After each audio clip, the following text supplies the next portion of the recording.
Assalamualaikum warahmatullahi wabarakatuh. Baiklah teman-teman, kami dari kelompok 6 akan menyampaikan metode pembelajaran tentang metode tanya jawab guna memenuhi tugas mata kuliah metodologi pembelajaran dosen pengampu Bapak Al-Khairi SPDI MPD. Sebelum memulai video, alangkah baiknya kami memperkenalkan diri. Saya Rangga Aprilian dan teman saya yang sebelah kanan. Saya Winda Lestari. Dan teman saya yang sebelah kiri. Saya Silva Yulia Putri. Baiklah teman-teman, selamat menonton dan selamat menyaksikan.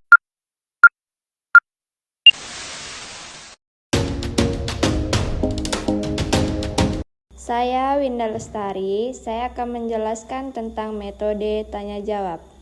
Metode pembelajaran merupakan suatu cara yang digunakan guru untuk menyampaikan pelajaran kepada siswa. Salah satunya yaitu metode tanya jawab.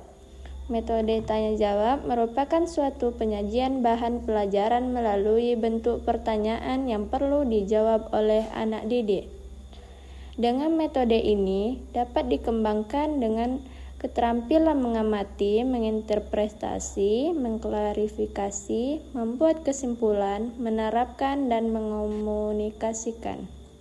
Selanjutnya yaitu langkah-langkah metode tanya jawab.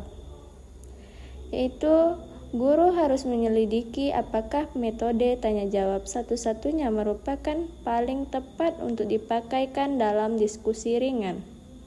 Selanjutnya, guru harus meneliti untuk apa metode ini dipakaikan.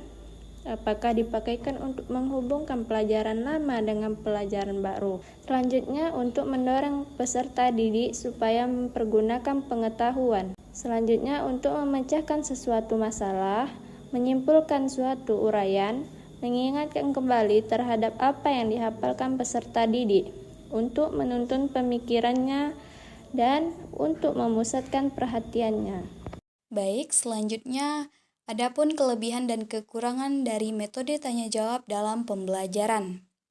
Metode tanya jawab ini memiliki banyak kelebihan dalam pembelajaran, terutama meningkatkan keterlibatan aktif siswa, membantu pemahaman materi, mengembangkan keterampilan berpikir kritis, dan berkomunikasi antara siswa dan guru. Ada beberapa poin dari kelebihan metode tanya jawab. Yang pertama, lebih mengaktifkan anak didik.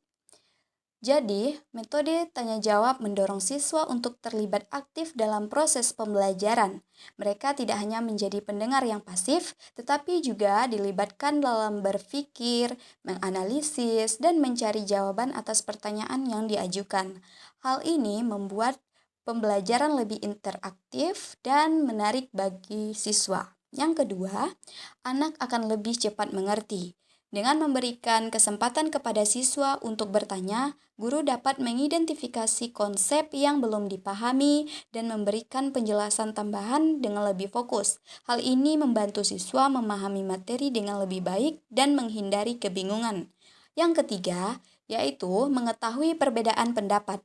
Jadi metode tanya jawab ini membuka ruang untuk perbedaan pendapat antara siswa dan guru. Hal ini dapat memicu diskusi yang sehat dan membantu siswa dalam mengidentifikasi kesalahpahaman dan memberikan klarifikasi yang tepat. Yang keempat, menarik perhatian peserta didik. Jadi, pertanyaan yang menarik dan menantang dapat memotivasi siswa untuk fokus pada pembelajaran dan menghilangkan rasa bosan. Pertanyaan yang kreatif dan relevan dengan kehidupan sehari-hari dapat membuat siswa lebih terlibat dan terdorong untuk mencari jawaban. Yang kelima, merangsang daya pikir dan ingatan. Jadi metode tanya jawab mendorong siswa untuk berpikir kritis, menganalisis, dan mengingat informasi yang telah dipelajari, sehingga meningkatkan daya ingat dan kemampuan berpikir mereka. Yang terakhir, yaitu mengembangkan keterampilan dan keberanian. Jadi, metode tanya jawab ini memberikan kesempatan kepada siswa untuk berani mengemukakan pendapat dan melatih keterampilan dalam menjawab pertanyaan. Dalam hal ini, siswa dilatih untuk berpikir kritis, merumuskan jawaban, dan menyampaikannya dengan jelas dan percaya diri. Selanjutnya, adapun kekurangan dari metode tanya jawab. Yang pertama, mudah menyimpang dari topik persoalan. Selanjutnya, kita masuk ke kekurangan dari metode tanya jawab. Yang pertama, mudah menyimpang dari pokok persoalan. Jadi ketika siswa ini diajak berdiskusi, terkadang pembahasan dapat melenceng dari topik utama. Hal ini bisa terjadi karena siswa ini mengeksplorasikan topik lain yang menarik bagi mereka. Yang kedua, dapat menimbulkan beberapa masalah baru. Jadi, pertanyaan yang diajukan terkadang dapat memicu pertanyaan baru yang kompleks sehingga bisa membuat pembelajaran menjadi rumit dan membingungkan bagi siswa. Yang ketiga, yaitu anak didik terkadang merasa takut memberikan jawaban atas pertanyaan yang diajukannya. Keempat, suka membuat pertanyaan yang sesuai dengan tingkat berpikir dan pemahaman anak didik. Yang kelima, siswa merasa takut apabila guru kurang dapat mendorong siswa untuk berani dengan menciptakan suasana tidak tegang, melainkan akrab. Yang keenam, tidak mudah membuat pertanyaan yang sesuai dengan tingkat berpikir dan mudah dipahami oleh siswa. Yang ketujuh, waktu sering banyak terbuang, terutama ketika siswa tidak dapat menjawab pertanyaan sampai 2 atau 3 orang. Dan yang terakhir, dalam jumlah siswa yang banyak, tidak mungkin cukup waktu untuk memberikan pertanyaan kepada setiap siswa. Nah, itulah tadi kelebihan dan kekurangan dari metode tanya jawab dalam pembelajaran. Baiklah, kita masuk ke materi yang selanjutnya. Materi yang keempat, contoh materi PAI yang sesuai dengan metode tanya jawab. Yang pertama ada akidah dan tauhid.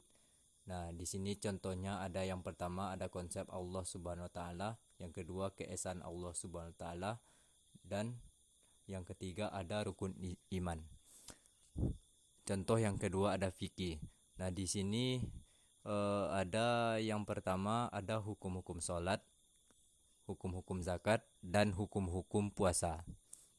Nah, contoh yang ketiga ada akhlak dan moral. Nah, di sini ada contohnya. Yang pertama ada nilai-nilai akhlak mulia, etika bergaul, dan sikap toleransi.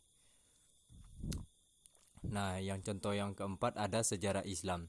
Nah, di sini contohnya ada kehidupan Nabi Muhammad SAW, perkembangan Islam di Indonesia, dan yang ketiga peran tokoh Islam.